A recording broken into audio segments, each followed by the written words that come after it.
안녕하세요, 전인구입니다. 어제 미국 증시가 장 마감에 갑자기 급락을 했어요. 마삼 될 뻔했습니다. 자기 전까지는 멀쩡했던 증시가 아침에 눈 떠서 봤더니 하락해 있었어요. 정말 착잡하죠. 전방위적으로 주식들을 보면은 다 떨어졌어요. 기술주 떨어지고, 인플레이션 수혜주도 떨어지고, 제조업 떨어지고, 제약주 떨어지고, 은행주 떨어지고, 시장이 공포에 질려 있었다, 이렇게 볼 수 있는데요. 보통 한쪽이 안 좋으면 다른 한쪽은 잘 견뎌주면서 지수를 버텼습니다. 근데 지금은 악재가 양쪽이 다 나오면서 무너졌다. 하락 이유가 인플레이션 우려, 상하이 재봉쇄 우려였었습니다. 말 그대로 우려라는 거죠. 우려한다라는 거는 가까운 미래에 다가올 무언가에 대한 두려움, 또는 미공개 정보 취득으로 인한 사전 매도, 이런 것들 때문에 이제 우려로 하락했다, 이렇게 볼 수 있는데, 알 수 없는 공포는요, 대중심리를 무너뜨립니다. 무너진 대중심리는 패닉으로 이어지죠. 예를 들어서 내비게이션은 고속도로로 가라고 해요. 가고 있었는데 갑자기 앞에 차들이 우르르 고속도로를 다 빠져나가요. IC로 다 빠져나갑니다. 그래서 고민을 하는 거죠. 혹시 내가 모르는 정보를 아는 저 사람들이 미리 IC를 빠져나가는 건지, 아니면 오늘이 명절이라서 고속도로로 가면 차가 막힐 거를 예상하고 두려워해서 국도로 빠져나가는 건지 헷갈리는 거죠. 그러면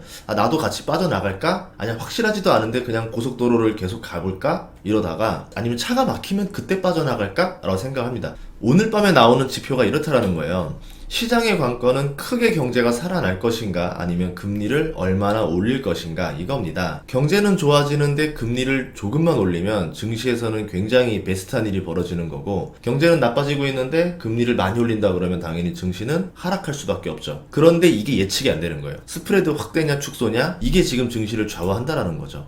경제가 좋아지는 거는요, 이제 GDP 예상 성장률, 그리고 고용, 무역 수지, 반도체 재고 감소, 상하이 봉쇄 해제, 코로나 종료, 공급난 해소, 원자재 가격 하락, 이런 요소들이 있을 거예요. 그런데 일반적으로 경기가 좋아지면은 물가가 같이 오릅니다. 물가가 오르면 중앙은행에서는 금리를 올려서 물가 상승을 낮춰야 된다는 거죠. 지금은 경기가 좋아서 물가를 올렸다 라고 볼 수 없고, 공급난과 원자재 가격 상승으로 지금 금리를 올릴 수밖에 없는 상황이다, 이렇게 볼 수 있거든요. 즉, 공급난이 해결되면서 원자재 가격이 하락한다. 그러면 경기는 좋아지면서 물가가 오르지 않는 상황이 온다는 거죠. 스프레드가 확대될 수 있다는 겁니다. 금리를 올리지 않을 테니까.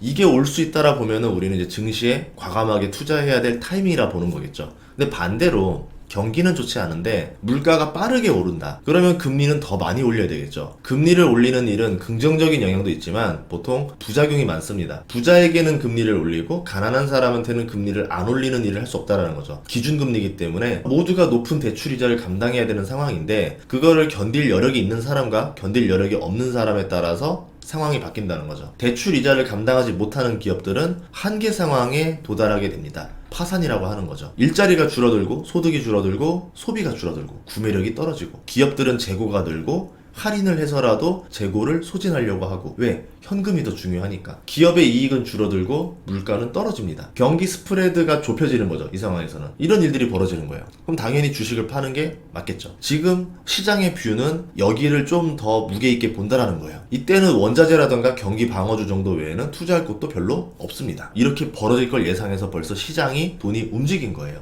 지금 증시가 두려워하는 구간에 우리가 와 있다라는 거죠. 스프레드 확대와 축소 양갈래 길에서 많은 국가들이 지금 한계 상황이 왔다라는 겁니다. 그리고 오늘 소비자 물가 지수가 발표가 됩니다. 소비자 물가 지수가 예측보다 높게 나오면은, 연준에서 이제 금리 인상 시원하게 하겠구나, 6월 달에도 빅스텝 확정, 7월 달에도 확정, 9월 달에도 하겠구나, 이렇게 예상을 해보는 거죠. 대출이자 엄청 오르겠다. 그런데 또 하루 전에 상하이 재봉쇄 우려 소리가 들린 겁니다. 상하이는 제조업 중심이에요. 공급난이 발생해서 인플레를 자극할 수도 있고, 중국 소비가 살아나야지만 물건을 팔아먹을 수가 있잖아요. 한마디로 동맥경화 현상이 지금 또 벌어진다는 건데, 동맥경화로 한번 몇 달 동안 입원했다 좀 퇴원을 했는데 병원에서 잠깐 다시 와봐요, 이러는 겁니다. 그러면 나 다시 입원하는 거 아닌가? 그래서 이 상황에서 혹시 물가가 치솟으면 어떡하지? 이러면서 증시가 급락했다, 이렇게 볼 수 있겠죠. 가장 베스트한 상황이 되려면요, 상하이 재봉쇄는 우려로 끝나야 돼요. 없어야 됩니다. 실제로 봉쇄한다는 말이 아니라 뉴스를 봤더니 상하이 지역의 8곳에 전주민 전수검사를 한다는 말 때문에 우려가 나왔던 거거든요. 현재 하루 확진자가 한 자릿수예요. 확진자 수 대비 봉쇄를 과잉한 게 아닌가, 이렇게 보고 있거든요. 그러다 보니까 이제 상하이방 서열 2위인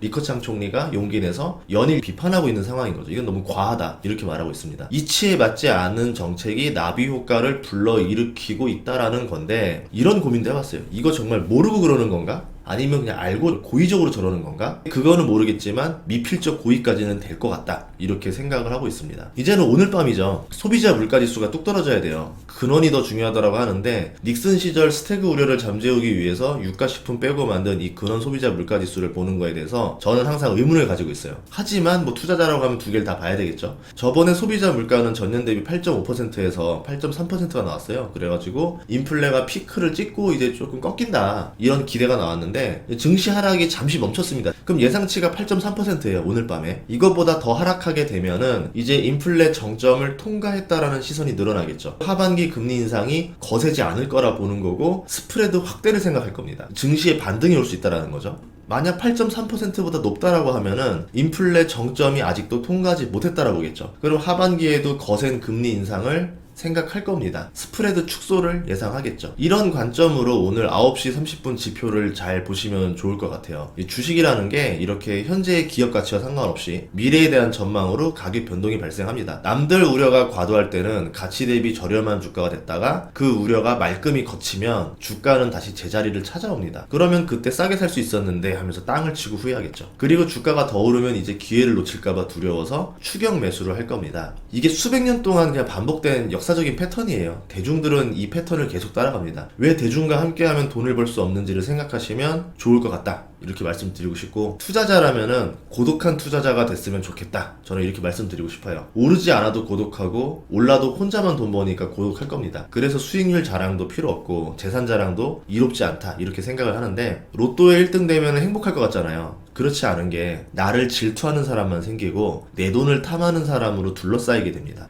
당연히 행복할 수가 없다라는 거죠. 복권의 역사 시작부터 바뀌지 않는 패턴이 이렇다라는 거예요. 투자라는 것도 변수는 항상 따르고요. 그 변수에 내가 책임을 져야 되고, 책임에는 수익 또는 손실이 오게 되는 거예요. 수익을 내도 내가 진 책임에 대한 보상을 받은 거고, 손실을 내도 내가 진 책임에 대한 대가를 치른다 이렇게 생각하셔야 됩니다. 하지만 이 손실에 대한 책임을 자신이 아닌 누군가한테 떠넘기고 싶어하는 게 대부분 사람들의 심리예요. 이거 어쩔 수 없어요. 그러면 자신의 책임이 사라지고 면죄부를 받습니다. 네 죄가 아니다, 네 잘못이 아니다, 쟤 때문이다 이렇게 말하니까 얼마나 마음이 편해요. 아, 내가 실수해서 돈을 잃었다라는 찝찝함을 사라지게 해주잖아요. 자기 자신을 사랑하는 사람들이 책임을 지려하지 않는 경향이 많아요. 위기 상황이 왔을 때 남이라던가 부하 직원한테 그 책임을 떠넘겨버립니다. 그럼 당장 위기는 피하겠죠. 그런데 나중에 그 사람이 잘 되고 났을 때 그 사람의 본성을 기억하고 있잖아요. 저 사람은 위기만 되면 남한테 책임을 떠넘기는 사람. 나중에 기회가 올까요? 기회 안 줍니다. 오늘 밤 스프레드 확대와 축소로 갈림길인데, 여기서 나는 어떠한 선택을 할 것인가, 그리고 이 선택에 대해서 맞추면은 돈을 벌 수 있겠지만 틀리면은 기회를 잃거나 돈을 잃을 수가 있다는 겁니다. 이 상황에서 내가 어떠한 판단을 할 것인지에 대해서 잘 결정을 하셨으면 좋겠습니다. 이렇듯이 투자라는 게 외롭고 책임을 지는 것도 외로운 일인데요, 그 외로움을 피하려고 하지 말고 덤덤히 받아들이는 게 투자자의 기본 자세다 이렇게 말씀드리고 싶었습니다. 그러면 다음 시간에 뵙겠습니다. 구독과 좋아요, 알림 설정 부탁드릴게요. 고맙습니다.